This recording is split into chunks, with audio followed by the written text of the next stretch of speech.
आज की इस वीडियो में हम ये देखेंगे कि डेटा स्ट्रक्चर का सिलेबस क्या क्या है, क्या क्या हमें डेटा स्ट्रक्चर में पढ़ना है। इससे पहले जो वीडियो है वो इंट्रोडक्शन है डेटा स्ट्रक्चर के बारे में, क्या होता है डेटा, क्या होता है डेटा टाइप और क्या होता है डेटा स्ट्रक्चर। आज के इस वीडियो में हम सिलेबस के बारे में देखेंगे। ठीक है, देखो यार, अगर आप चाहते हो कि आपका कंप्यूटर मस्त काम करे तो मेरे दोस्त आपको डेटा स्ट्रक्चर जो है आना चाहिए। जो डेटा स्ट्रक्चर आप प्रोग्राम बनाते समय, सॉफ्टवेयर बनाते समय जो डेटा स्ट्रक्चर का आप यूज करते हैं, आपको सही से उसका यूज करना आना चाहिए, इम्प्लीमेंट करना आना चाहिए। आपको पता होना चाहिए कि किस प्रोग्राम के लिए, किस सॉफ्टवेयर के लिए, यानी कोई भी वर्क जो आपको परफॉर्म करना है, कौन सा हमें डेटा स्ट्रक्चर का इस्तेमाल करना है। ठीक है, तो चलिए हम सिलेबस के बारे में देखते हैं। सबसे पहला इसमें हमारा होगा इंट्रोडक्शन।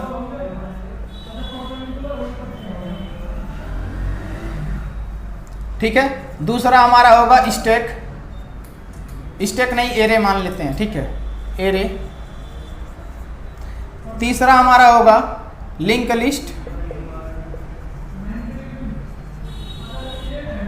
चौथा हो जाएगा स्टैक। पांचवा हो जाएगा क्यू। छठवां हो जाएगा ट्री और सातवां हो जाएगा ग्राफ। ठीक है, अगर आपको बढ़िया प्रोग्राम बनाना है तो इन डेटा स्ट्रक्चर का यूज करना आपको आना चाहिए। ठीक है, यही हमारा सिलेबस है, इसी के बारे में स्टडी करना है।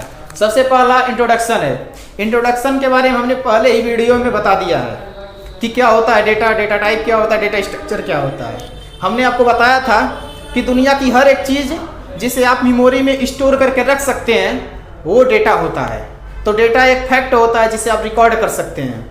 वो ऑडियो हो सकता है, वीडियो हो सकता है, कोई फाइल हो सकता है, कोई नंबर हो सकता है, कोई लिस्ट हो सकता है, कोई एड्रेस हो सकता है, कुछ भी जिसे आप स्टोर करके रख सकते हैं वो सब डेटा होता है। ठीक है, तो इंट्रोडक्शन के बारे में आपने पहले ही देख लिया है। अगर आप नहीं देखे हैं तो पहला वीडियो जाइए और उसे आप देखिए। ये एरे क्या होता है? एरे एक लीनियर डेटा स्ट्रक्चर है।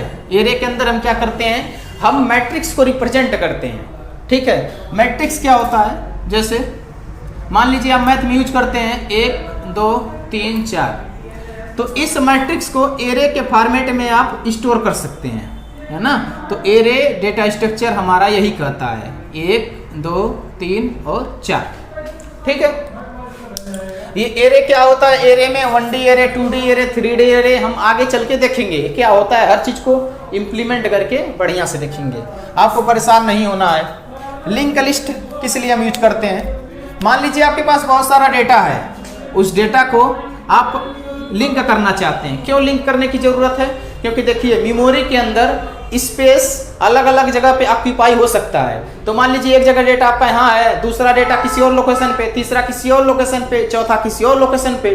तो आप सारे डेटा को लिंक करते हैं। जब आप लिंक करते हैं तो वहाँ पे जो डेटा स्ट्रक्चर की ज़रूरत होती है उसी को हम लिंक लिस्ट कहते हैं। ठीक है, तो ये सब जो बॉक्स हम बना रहे हैं इसे हम नोड कहते हैं। अब नोड के अंदर दो पार्ट है। अगर ये सिंगली लिंक लिस्ट है तो दो पार्ट कौन से, पहले में डेटा हम रखेंगे और दूसरे में लिंक होगा। लिंक क्या करेगा, अगले वाले नोड का एड्रेस अपने पास में रखेगा। ठीक है, तो इस तरीके से हम एक लिंक लिस्ट क्रिएट कर देते हैं, यानी लिस्ट को लिंक कर देना वही होता है लिंक लिस्ट। ठीक है, इसके अंदर हम देखेंगे सिंगली लिंक लिस्ट क्या होता है, डबली लिंक लिस्ट क्या होता है और सर्कुलर लिंक लिस्ट क्या होता है। उसका कोड भी देखा जाएगा और अच्छे से इम्प्लीमेंट करके कॉम्प्लेक्सिटी भी निकाला जाएगा। ठीक है, चलिए, और चौथा हमारा डेटा स्ट्रक्चर क्या है, चौथा हमारा स्टैक। स्टैक क्या काम कैसे करता है, स्टैक काम करता है लास्ट इन फर्स्ट आउट पे। इसका मतलब क्या है समझिए, जैसे मान लीजिए आपके पास एक बॉक्स है। ठीक है, इस बॉक्स के अंदर कुछ चीज़ें पड़ी हुई हैं, कुछ डेटा है। वो डेटा क्या है, जैसे मान लीजिए 1 2 3 और 4 है। हम आपसे बोल दिए हमें 2 नंबर का डेटा चाहिए, हमें दूसरा वैल्यू चाहिए, है ना। तो आप डायरेक्ट ऐसे निकाल सकते हैं क्या, बिना 4 और 3 को टच किए हुए नहीं। तो आपको क्या करना होगा, आपको सबसे पहले 4 टॉप पे देखना होगा। तो आप टॉप पे देखेंगे 4 है आपके अंदर, तो आप 4 को बाहर फेंक देंगे निकाल के, है ना, 4 बाहर चला गया। वैसे ही आप 3 को बाहर निकालेंगे, 3 को बाहर फेंक देंगे, 3 बाहर निकल गया। अब बचा कौन सा टॉप पे, ऊपर 2 बचेगा और 2 हमारा आंसर हो जाएगा, उसी को हम निकाल लेंगे। समझ में आ रहा? जैसे शादियों में आप जाते हैं तो प्लेट रखा रहता है, एक के ऊपर एक, एक के ऊपर एक। आपको अगर नीचे से निकालना होगा तो आप नीचे से नहीं निकाल पाएंगे जब तक आप ऊपर से सारे प्लेट को हटाएंगे नहीं, है ना। तो डेटा स्ट्रक्चर हमारा कुछ इस तरीके से होता है ना। तो हमें उसे इम्प्लीमेंट करते हैं। 5वां हमारा क्या है, क्यूब है। Cube data structure. Cube data structure क्या होता है? क्यू मतलब होता है एक लाइन, है ना। जैसे मान लीजिए इसका यूज कहाँ होता है, जैसे मान लीजिए आप काउंटर पे जाते हैं टिकट लेने रेलवे स्टेशन पे, और यहाँ पे लोग लाइन लगा के खड़े रहते हैं काउंटर के सामने, ठीक है। तो ये काउंटर वाला टिकट किसको देगा, आप हमको बताइए। ये काउंटर वाला टिकट उसको देगा जो इंसान पहले आया होगा, यानी इसी को तो भाई टिकट मिलेगा पहले। तो जो आदमी पहले आया टिकट उसको मिलेगा, है ना। जो उसके बाद आया आदमी उसको मिलेगा। तो जब हमें कभी भी अपने डेटा में प्रियॉरिटी सेट करना होता है, प्रियॉरिटी देना होता है, तो उस समय हम डेटा स्ट्रक्चर का जिसका यूज करते हैं वो क्यू होता है, ठीक है।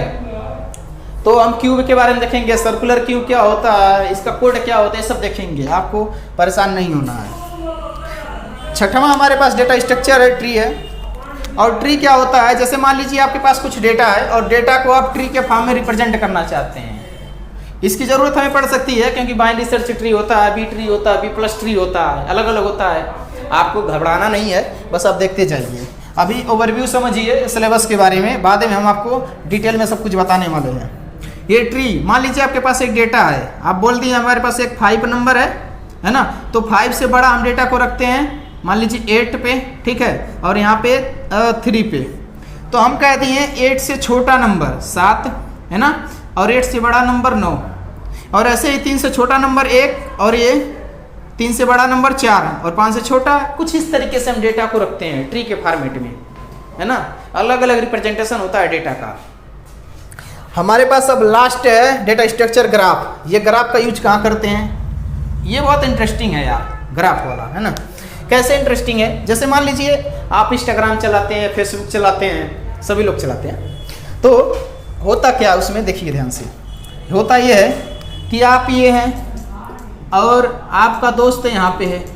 अब आपके दोस्त के बहुत सारे दोस्त हो सकते हैं, है ना, आपके दोस्त के भी बहुत सारे दोस्त हो सकते हैं। तो आप देखेंगे आप अपने दोस्त को ही बस जानते हैं, लेकिन फ्रेंड में सजेशन किसका आता है, जो आपके दोस्त के भी दोस्त हैं उनका सजेशन, यानी इनका सजेशन आपके पास आएगा, इनका आएगा, इनका आएगा, जबकि इनको आप जानते ही नहीं है। इनको जानता कौन है, आपका दोस्त जानता है, लेकिन सजेशन उसका भी आता है। ये सब चीज़ें कैसे होती हैं, ये ग्राफ के माध्यम से होती हैं। जो भी नेटवर्किंग का वर्क होता है, जैसे मान लीजिए फेसबुक जो डेटा का इस्तेमाल करता है, यूज करता है नेटवर्किंग के तौर पे, फेसबुक हो गया, चाहे गूगल हो गया, गूगल मैप हो गया, फिर उसके बाद इंस्टाग्राम हो गया। ग्राफ डेटा स्ट्रक्चर का यूज बखूबी उसमें होता है, बहुत बेहतरीन तरीके से उसे इम्प्लीमेंट किया जाता है, ठीक है। तो यही हमारा सिलेबस है और इसी के बारे में हमें एक एक चीज़ के बारे में स्टडी करना है। हमने आपको ओवरव्यू दे दिया है, किसमें क्या चीज़ होता है, एरे क्या होता है, लिंक लिस्ट डेटा स्ट्रक्चर क्या होता है, स्टैक क्या होता है, क्यूब क्या होता है, ट्री क्या होता है और ग्राफ क्या होता है। हर चीज़ के बारे में हम आपको डिटेल में बताने वाले हैं, आपको परेशान नहीं होना है। हम आपको पहले उसका थ्योरी बताएंगे, फिर आपको उसका सिंटेक्स बता के आपको उसका कोड भी बताएंगे। आपको परेशान नहीं होना है, ठीक है। बस ये सिलेबस है और यही आपको स्टडी करना है। अच्छा, लास्ट में एक और होता है जिसे हम बोल देते हैं हैश फंक्शन या हैश टेबल, ठीक है, हैश टेबल। अगर आप इतना पढ़ लेते हैं पूरा आपका डेटा स्ट्रक्चर कंप्लीट हो जाता है। ओके, तो चलिए ठीक है, अब हम नेक्स्ट वीडियो में देखेंगे कि एरे क्या होता है और एरे का इम्प्लीमेंटेशन कैसे होता है। Okay, thank you.